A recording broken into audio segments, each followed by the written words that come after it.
నమస్తే, నేను మీ ఈశ్వర్. ఈ6 న్యూస్కి స్వాగతం. వార్తల్లోని ముఖ్య అంశాలు.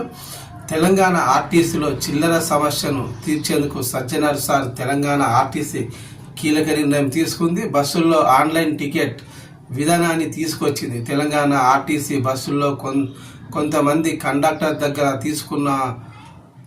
టికెట్ తీసుకున్నప్పుడు చిల్లర సమస్య రావడం సర్వసాధారణమైంది. ఎవరైనా బస్సు ఎక్కి పెద్ద నోటు ఇస్తే చిల్లర లేక గొడవ పడటం, ఏకంగా బస్సులోంచి దింపడం లాంటి ఘటనలు జరిగాయి. కొన్ని సందర్భాల్లో కండక్టర్స్ చిల్లర లేకపోతే టికెట్ వెనకాల తర్వాత ఇస్తారంటూ రాసి ఇస్తుంటారు. కొంతమంది కండక్టర్స్ ప్రమేయం లేకుండా తాము దిగాల్సిన స్టాప్ రావడంతో హడావిడిగా దిగేస్తుంటారు. దీంతో చిల్లర తీసుకోవడం మర్చిపోతుంటారు.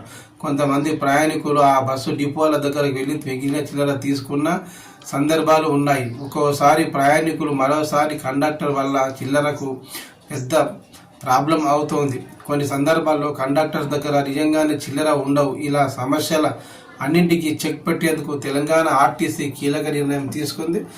బస్సుల్లో ఆన్లైన్ టికెట్ విధానాన్ని తీసుకొచ్చింది. తెలంగాణ ఆర్టీసీ ప్రస్తుతానికి సిటీలో స్టాపులు దగ్గరగా ఉండటం, బస్సుల్లో రద్దీ ఎక్కువగా ఉండటం వల్ల స్కానింగ్ చేయడం ఆలస్యం అవుతుందని, దానితో పాటు సిగ్నల్ సమస్య కూడా ఉన్నదని కండక్టర్లు అంటున్నారు.